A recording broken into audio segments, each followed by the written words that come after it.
कभी ऐसा हुआ है कि किसी छोटी सी गलती के बाद आप बार बार वही सोचते रहे, काश मैंने ऐसा न किया होता। वो एक पल जो दूसरों के लिए मामूली था, आपके भीतर बार बार गूंजता रहा, जैसे कोई टूटी रिकॉर्डिंग जो रुकती ही नहीं। यही है शर्म, शेम, एक ऐसी भावना जो चुपचाप आती है पर भीतर से हमें तोड़ देती है। वो हमें ये यकीन दिला देती है कि मैं गलत हूं, जबकि सच्चाई सिर्फ इतनी होती है, मैंने गलती की। शर्म की जड़ें गहरी है, वो बचपन में बोई जाती है, जब हमें सिखाया जाता है कि अच्छे बच्चे गलती नहीं करते, पर कोई नहीं बताता कि गलती करना सीखने की निशानी है, कमी की नहीं। हम सब गलतियां करते हैं, पर फर्क बस इतना है, कुछ लोग गलती को सीख में बदल देते हैं और कुछ उसी गलती में कैद हो जाते हैं। जो कैद हो जाते हैं वो खुद को माफ करना भूल जाते हैं और वहीं से शुरू होता है अंदरूनी युद्ध। ये किताब उसी युद्ध को खत्म करने के बारे में, ये शर्म को खत्म करने की नहीं बल्कि समझने की बात करती है, क्योंकि शर्म दुश्मन नहीं, वो हमारे भीतर की इंसानियत की गवाह है। वो बताती है कि हमें अब भी संवेदना है, कि हम परवाह करते हैं कि हमने क्या किया। यहां आप सीखेंगे वो 8 आदतें जो भावनात्मक रूप से बुद्धिमान लोग अपनाते हैं। वे शर्म को दबाते नहीं बल्कि उसकी आवाज सुनते हैं। वे उसे डर नहीं समझते बल्कि एक संकेत मानते हैं कि यहां कुछ ऐसा है जिसे देखना और बदलना जरूरी है, क्योंकि सच्ची आजादी तब मिलती है जब हम खुद से ईमानदारी से कह पाते हैं, हां, मुझसे गलती हुई थी, लेकिन मैं अपनी गलती से बड़ा हूं, मैं बदल सकता हूं, मैं बढ़ सकता हूं। प्रारंभिक अध्याय, क्यों शर्म सबसे छिपा हुआ दर्द है। शर्म उन भावनाओं में से एक है जो बाहर से दिखाई नहीं देती पर भीतर बहुत गहराई तक असर करती है।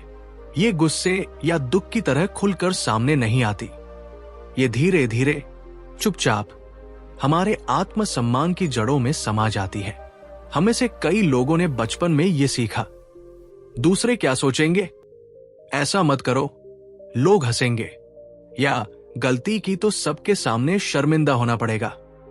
और यहीं से एक बीज बो दिया गया, गलती शर्म, शर्म है गलत। धीरे धीरे हमने खुद को दूसरों की नजरों से देखना शुरू कर दिया। अब जो भी गलती हुई वो बस एक घटना नहीं रही, वो हमारी पूरी पहचान बन गई। हमने खुद को सजा देने का सिलसिला शुरू कर दिया, बिना किसी अदालत के, बिना किसी जज के। पर असली सच्चाई ये है, शर्म कोई दोष नहीं है, वो एक संकेत है। वो हमें बताती है कि हमारे भीतर अब भी संवेदना है, कि हम दूसरों और खुद दोनों के लिए फर्क महसूस करते हैं। फर्क बस इतना है, अगर हम शर्म को समझ लें तो वो हमें बढ़ने में मदद करती है, पर अगर हम उसे दबा दें तो वो हमें तोड़ देती है। मनोविज्ञान कहता है, शर्म का मुकाबला छिपाने से नहीं बल्कि सच्चाई से सामना करने से होता है। जब हम बोलते हैं, स्वीकार करते हैं, महसूस करते हैं, तो दिमाग उसे खतरे की जगह अनुभव की तरह देखना शुरू कर देता है। यही वो पल होता है जहां हीलिंग शुरू होती है। ये किताब आपको उसी हीलिंग की राह पर ले जाएगी। ये कोई उपदेश नहीं बल्कि एक सफर है, अंदर से बाहर की ओर, जहां हर अध्याय आपको थोड़ा और हल्का करेगा, थोड़ा और सच्चा बनाएगा, और अंत में आपको खुद से फिर जोड़ देगा। क्योंकि शर्म से निकलने का मतलब है अपने असली स्वरूप तक लौट आना। अध्याय 1, मन की बात कहो, से इट आउट लाउड। शर्म हमेशा अंधेरे में पलती है, वो उतनी ही ताकतवर रहती है जब तक हम उसे अपने भीतर छिपाकर रखते हैं। जैसे ही हम उस पर रोशनी डालते हैं, यानी उसे शब्दों में व्यक्त करते हैं, वो धीरे धीरे अपनी शक्ति खोने लगती है। क्योंकि सच्चाई ये है, जो बात कही जाती है वो हल्की हो जाती है, और जो बात छिपाई जाती है वो भारी। अक्सर हम सोचते हैं, अगर किसी को मेरे बारे में ये पता चला तो वो क्या सोचेंगे। ये सोच हमें भीतर से कैद कर देती है। हम बात नहीं करते, इसलिए मन के अंदर वो शर्म गूंज की तरह बढ़ती रहती है। हर बार जब हम उसे दबाते हैं, वो और गहराई में जाती है और फिर एक समय आता है जब वो हमारी पहचान बन जाती है। पर मनोविज्ञान कहता है, जब कोई भावना जोर से बोली जाती है तो दिमाग उसे सिर्फ विचार की तरह देखने लगता है, ना कि अटल सच्चाई की तरह। इस प्रक्रिया को अफेक्ट लेबलिंग कहते हैं, जहां हम अपनी भावना का नाम लेते हैं। ये नाम दिमाग के डर वाले हिस्से अमेगदला को शांत करता है और प्रीफ्रंटल कॉर्टेक्स को सक्रिय करता है, जहां समझ, तर्क और हीलिंग की शुरुआत होती है। तो अगली बार जब आप शर्म महसूस करें, बस उसे शब्दों में कह दीजिए। कहिए, मुझे इस बात पर शर्म आ रही है कि मैंने ऐसा कहा, या मुझे अफसोस है कि मैं उस वक्त चुप रहा। चाहे कमरे में अकेले हो, जोर से बोलिए। आप देखेंगे कि भीतर का भारीपन थोड़ा हल्का हो जाएगा, क्योंकि जो भावना बोली जाती है वो अब राज नहीं रहती, वो सच्चाई बन जाती है। और सच्चाई हमेशा बोझ से हल्की होती है। कभी कभी बस एक भरोसेमंद व्यक्ति से अपनी बात कहना सालों पुराने बोझ को उठा ले जाता है। और अगर कोई सुनने वाला न मिले तो खुद से बात करें, आईने में या डायरी में, क्योंकि खुद को सुनना भी एक तरह की थेरेपी है। याद रखिए, शर्म का असली इलाज छिपाने में नहीं, स्वीकार करने में है। हर बार जब आप बोलते हैं, आप डर को थोड़ा छोटा कर देते हैं और हिम्मत को थोड़ा बड़ा, क्योंकि हीलिंग की शुरुआत वहीं से होती है जहां आप छिपना बंद करते हैं और अपने भीतर की सच्चाई को आवाज देते हैं। अध्याय 2, खुद को गलती से अलग रखो, डिटैच आइडेंटिटी। हम सब गलतियां करते हैं, ये इंसान होने का सबसे सच्चा हिस्सा है।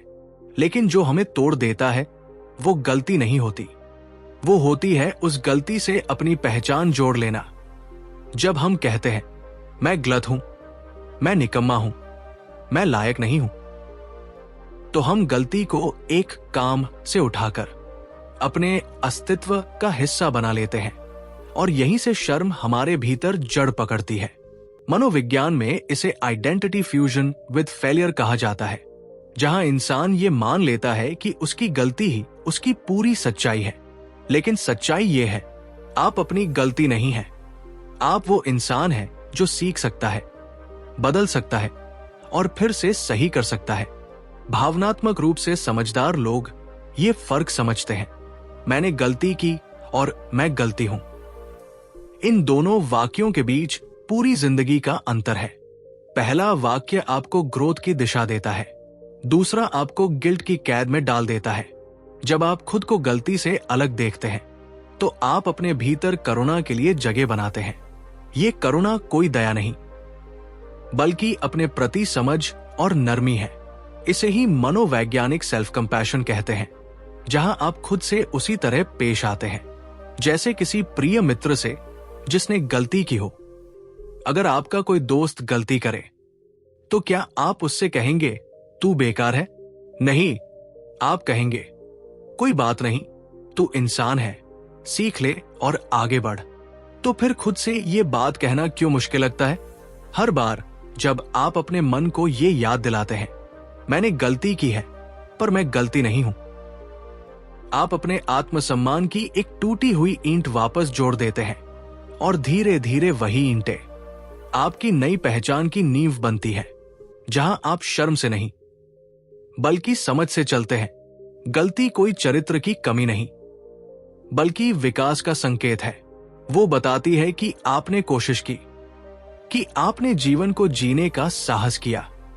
इसलिए अगली बार जब मन कहे मैं बहुत बुरा इंसान हूं, तो उसे शांति से सुधारिए, नहीं, मैं इंसान हूं। और इंसान गलतियां करते हैं ताकि सीख सके, क्योंकि असली हीलिंग तब शुरू होती है जब आप खुद को सजा नहीं, मौका देना शुरू करते हैं। अध्याय 3, खुद से सवाल करो, गेट क्यूरियस। जब हमें शर्म महसूस होती है, हमारा मन तुरंत किसी को दोष देने की कोशिश करता है, कभी खुद को, कभी किसी और को। पर जो लोग सच में भावनात्मक रूप से बुद्धिमान होते हैं, वो तीसरा रास्ता चुनते हैं, जिज्ञासा, क्यूरियोसिटी का। वे खुद से पूछते हैं, मुझे ऐसा क्यों लगा? ये भावना मुझे क्या दिखाना चाहती है? क्या ये सच में आज की बात है या मेरे भीतर किसी पुराने जख्म की गूंद है? ये सवाल पूछना कोई दिमागी खेल नहीं, ये स्वसमझ, सेल्फ अवेयरनेस की शुरुआत है। मनोविज्ञान कहता है हर भावना का एक संदेश होता है। वो तब तक शांत नहीं होती जब तक आप उसे सुन नहीं लेते। अक्सर शर्म की जड़ आज की गलती में नहीं बल्कि अतीत में होती है। किसी बचपन के पल में जब किसी ने आपको डांटा था, हंसा था या नजरअंदाज किया था। वो पल शरीर में तो बीत गया पर मन में आज भी दर्द है। और जब कोई नई घटना उसी बटन को छूती है तो पुरानी शर्म जाग उठती है। इसलिए जिज्ञासा का मतलब है दर्द को दबाना नहीं बल्कि ये समझना कि ये कहां से आया है। ये वही प्रक्रिया है जिसे थेरेपी की भाषा में इनर इंक्वायरी कहते हैं, जहां आप अपने अंदर झांक कर कारण खोजते हैं बिना खुद को दोष दिए। उदाहरण के लिए, अगर किसी ने आपकी गलती पर हंस दिया और आपको बहुत बुरा लगा तो खुद से पूछिए, क्या मुझे उसकी हंसी से बुरा इसलिए लगा क्योंकि उसने मजाक किया या इसलिए क्योंकि बचपन में भी मुझे ऐसे ही नीचा दिखाया गया था? जब आप ये देखते हैं कि भावना का बीज कहां बोया गया था तो उसका असर घटने लगता है, क्योंकि अब वो अंधेरे में नहीं, आपकी जागरूकता की रोशनी में है। जिज्ञासा हमें अपने दर्द के प्रति कोमल बनाती है। ये आत्मदोष को आत्मसमझ में बदल देती है और यही बदलाव शर्म को सजा से शिक्षक में बदल देता है। तो अगली बार जब शर्म उठे, अपने भीतर एक कोमल स्वर में बस पूछिए, प्यारे मन, ये भावना मुझे क्या सिखाना चाहती है? फिर कुछ पल चुप रहिए। आपका मन जवाब देगा, धीरे धीरे, शांति से, ईमानदारी से। यही है जिज्ञासा का जादू। ये न केवल शर्म को समझती है बल्कि आपको खुद से गहराई से जोड़ देती है। अध्याय 4, अपनी सीमाएं तय करो, सेट बाउंड्रीज। शर्म का एक गुप्त ठिकाना होता है। वो उन जगहों में पलती है जहां हम असुरक्षित महसूस करते हैं, जहां लोग हमें बार बार ये एहसास दिलाते हैं कि हम काफी नहीं हैं, जहां हमारी भावनाओं को हल्के में लिया जाता है और जहां ना कहना अपराध समझा जाता है। कई बार हम ऐसे माहौल में बड़े होते हैं जहां दूसरों की जरूरतें हमारी सीमाओं से बड़ी मानी जाती है। हम बार बार सुनते हैं, सबकी खुशी में तुम्हारी खुशी है, बड़ों के सामने जवाब मत दो, हमेशा सबको खुश रखो। धीरे धीरे हम ये मान लेते हैं कि अपनी सीमा बनाना स्वार्थ है और यही जगह होती है जहां शर्म अपनी पकड़ मजबूत करती है। क्योंकि जब हम अपनी सीमाएं खो देते हैं तो हर कोई हमें परिभाषित करने लगता है। हम अपने बारे में उतना ही मानते हैं जितना दुनिया हमें कहती है, और जब कोई हमें नीचा दिखाता है तो वो शब्द हमारे आत्मसम्मान में छेद कर देते हैं। पर सच्चाई ये है, सीमा बनाना दूसरों को रोकना नहीं बल्कि खुद को संभालना है। ये कहना है, मैं यहां तक सहज हूं, इससे आगे मेरा मन आहत होता है।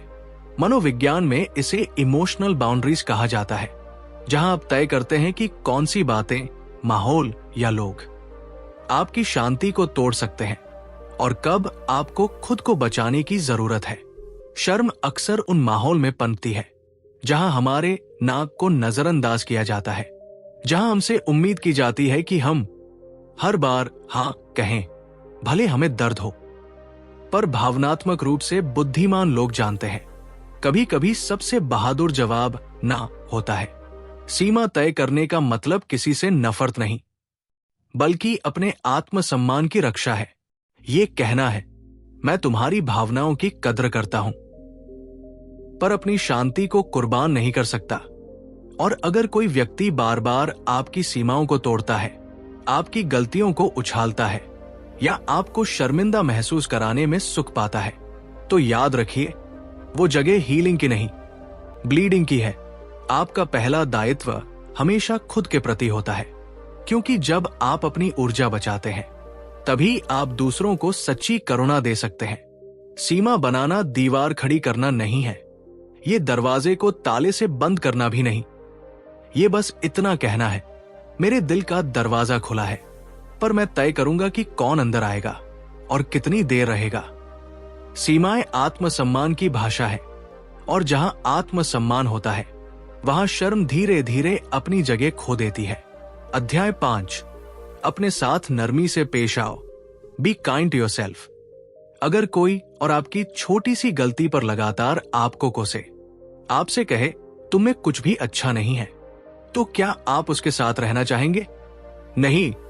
लेकिन यही काम हम रोज अपने साथ करते हैं, खुद को कोसकर, ताने देकर, चुपचाप सजा देकर। हमारा मन कभी कभी सबसे कठोर जज बन जाता है।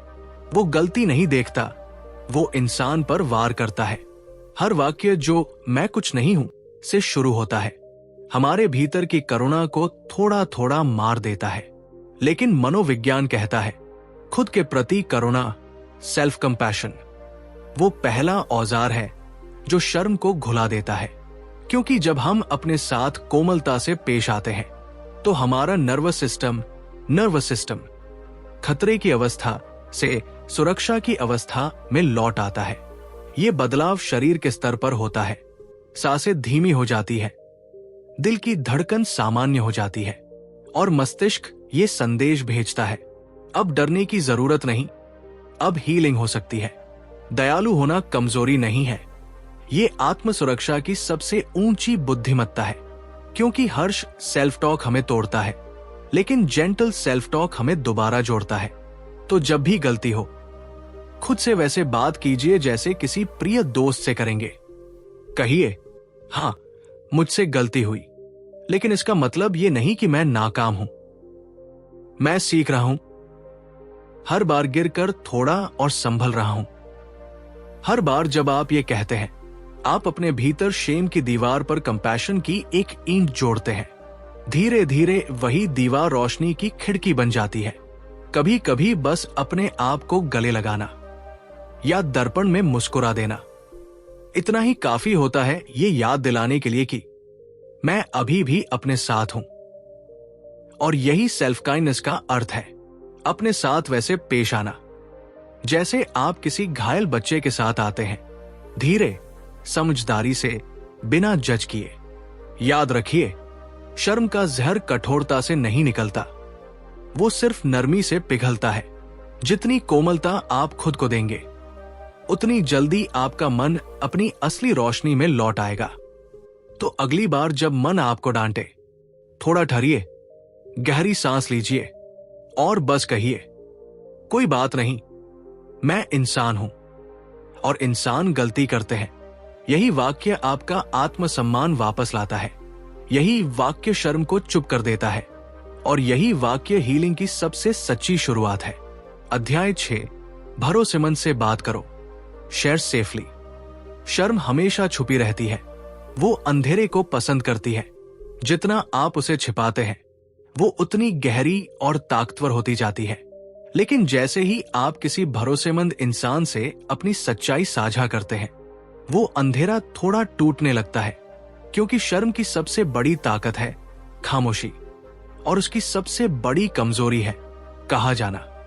जब आप किसी से कहते हैं, मुझे तुमसे कुछ बात करनी है जो मुझे भीतर से परेशान कर रही है, तो आपका शरीर तुरंत एक सुरक्षित संकेत महसूस करता है। मनोविज्ञान में इसे सोशल सेफ्टी सिग्नल कहा जाता है। यानी जब आप किसी भरोसेमंद इंसान के सामने वल्नरेबल होते हैं, तो आपका दिमाग ऑक्सीटोसिन नामक हार्मोन छोड़ता है, जो आपको शांति और अपनापन महसूस कराता है। यही शरीर का तरीका है कहने का, तुम अब अकेले नहीं हो। लेकिन इसका मतलब ये नहीं कि आपको अपनी हर बात हर किसी से कहनी है। भरोसा किसी संख्या से नहीं, एक अनुभूति से तय होता है, जहां आप बिना जजमेंट के बोले जा सकते हैं, जहां आपकी चुप्पी को भी समझा जा सके। हर किसी को जरूरत होती है ऐसे व्यक्ति की जो सिर्फ सलाह न दे, बल्कि सुन सके। क्योंकि कभी कभी एक सच्ची, शांत सुनवाई सालों पुराने बोझ को हल्का कर देती है। शब्द हमेशा जवाब नहीं लाते, पर समझ हीलिंग की शुरुआत कर देती है। अगर आपके जीवन में ऐसा कोई व्यक्ति नहीं है, तो घबराइए नहीं। आप खुद अपने भरोसेमंद बन सकते हैं। डायरी लिखिए, आईने के सामने बात कीजिए या बस खुद से कहिए, मुझे पता है कि मैं क्या महसूस कर रहा हूं। और ये ठीक है, क्योंकि साझा करना सिर्फ किसी और से नहीं, खुद से ईमानदार होना भी साझा करना ही है। हर बार जब आप अपने मन की बात बाहर निकालते हैं, शर्म की पकड़ थोड़ी ढीली पड़ती है। वो अब राज नहीं रहती, वो एक कहानी बन जाती है जिसे आप देख सकते हैं, समझ सकते हैं और फिर छोड़ सकते हैं। याद रखिए, शेयर करना कमजोरी नहीं है, ये हिम्मत की निशानी है, क्योंकि शर्म का जादू वही खत्म हो जाता है जहां एक सच्चा रिश्ता शुरू होता है। अध्याय 7, सबक निकालो, एक्सट्रैक्ट लेसन्स। हर भावना अपने साथ एक संदेश लाती है। गुस्सा कहता है तुम्हारी सीमा टूट रही है, डर कहता है तुम्हें सुरक्षा चाहिए, और शर्म कहती है तुम्हारे अंदर इंसानियत अब भी जिंदा है। पर दिक्कत यह है कि हम उस संदेश को सुनने से पहले ही खुद को दोष देना शुरू कर देते हैं। हम शर्म को दंड की तरह लेते हैं, जबकि असल में वो एक संकेत होती है।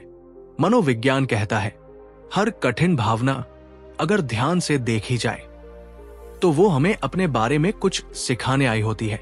यही है ग्रोथ माइंडसेट, जहां गलती असफलता नहीं, एक शिक्षक बन जाती है। कभी कभी शर्म ये बताती है कि हम अपने मूल्यों के खिलाफ चले गए, कभी वो ये दिखाती है कि हम दूसरों की नजरों में परिपूर्ण दिखने की कोशिश कर रहे थे, और कभी ये सिखाती है कि हम खुद से बहुत कठोर व्यवहार कर रहे हैं। अगर हम बस रुक जाए और खुद से पूछें ये भावना मुझे क्या सिखाना चाहती है, तो अचानक वही दर्द एक दिशा में बदल जाता है। आप पाएंगे कि शर्म के पीछे अक्सर एक पुरानी चाह छिपी होती है, देखे जाने की, समझे जाने की या स्वीकार किए जाने की।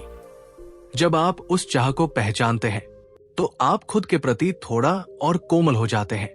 सीख निकालना ये नहीं है कि आप गलती को सही ठहराएं, ये मान लेना है कि हाँ, ये घटना कठिन थी, पर इसने मुझे कुछ सिखाया। हर गलती एक आईना है जो आपको ये दिखाती है कि आप कौन बनना नहीं चाहते और कौन बन सकते हैं।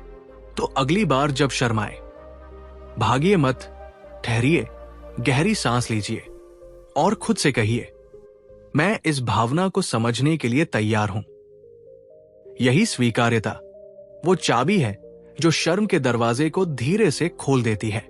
और जब दरवाजा खुलता है तो जो मिलता है वो दर्द नहीं, बल्कि बुद्धिमत्ता होती है, क्योंकि हर शर्म के पीछे आपके बेहतर रूप की एक झलक छिपी होती है। अध्याय 8, महसूस करो और छोड़ दो, फील रिलीज। हम अक्सर सोचते हैं कि किसी भावना से छुटकारा पाने का तरीका उसे दबाना है। दिमाग में खामोशी भर दो, ध्यान बटाओ और सब भूल जाओ। पर सच्चाई यह है कि जो भावना दबाई जाती है वो मिटती नहीं, बस शरीर में कहीं जमा हो जाती है। वो हमारी सांसों, नींद, थकान और दिल के बोझ में बदल जाती है। शर्म भी ऐसी ही है, वो तब तक हमारे भीतर चिपकी रहती है जब तक हम उसे पूरी तरह महसूस नहीं कर लेते। महसूस करना डरावना लग सकता है, पर यह सबसे सच्चा और मुक्त करने वाला काम है, क्योंकि जब हम किसी भावना को महसूस करते हैं तो हम उसे जी लेते हैं, और जो जिया जाता है वो अब कैद नहीं रहता। धीरे से बैठिए, एक गहरी सांस लीजिए, अपनी शर्म को ढूंढिए। वो छाती में कसाव की तरह हो सकती है, गले में रुकावट की तरह, या पेट में एक ठंडी गांठ की तरह। बस उसे पहचानिए, उसे बदलने की कोशिश मत कीजिए। सिर्फ कहिए मैं तुम्हें देख रहा हूं। मनोविज्ञान में इसे बॉडी अवेयरनेस कहा जाता है, जहां दिमाग नहीं, शरीर हीलिंग की भाषा बोलता है।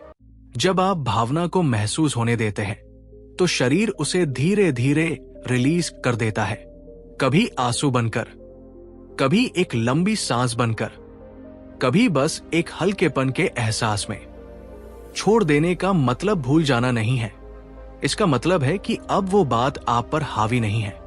वो बस आपकी कहानी का एक पन्ना है, पूरी किताब नहीं। हर बार जब आप कोई भावना पूरी तरह महसूस करते हैं, आप अपने भीतर थोड़ा और खाली स्थान बनाते हैं, जहां अब शांति, स्पष्टता और आत्मसम्मान फिर से बच सकते हैं। तो अगली बार जब शर्माए, भागिए मत, बैठिए, सांस लीजिए और कहिए, ठीक है, मैं इसे महसूस कर रहा हूं और अब मैं इसे जाने दे रहा हूं। कुछ देर बाद आप महसूस करेंगे वो जो पहले भारी था अब बस हल्की हवा जैसा रह गया है।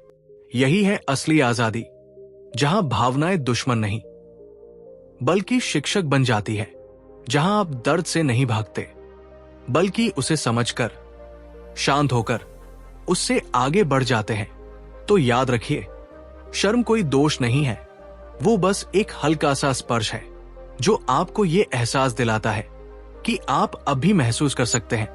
वो आपकी संवेदना है, आपकी इंसानियत की पहचान है। इन 8 कुंजियों को अपनाइए। मन की बात कहो, खुद को गलती से अलग रखो, खुद से सवाल करो, अपनी सीमाएं तय करो, दयालु बनो, भरोसे से साझा करो, हर अनुभव से सबक लो और अंत में महसूस करके छोड़ दो, क्योंकि असली हीलिंग भागने में नहीं है बल्कि समझने में है कि आप टूटे नहीं हैं, आप बस बदल रहे हैं, बढ़ रहे हैं और खिल रहे हैं।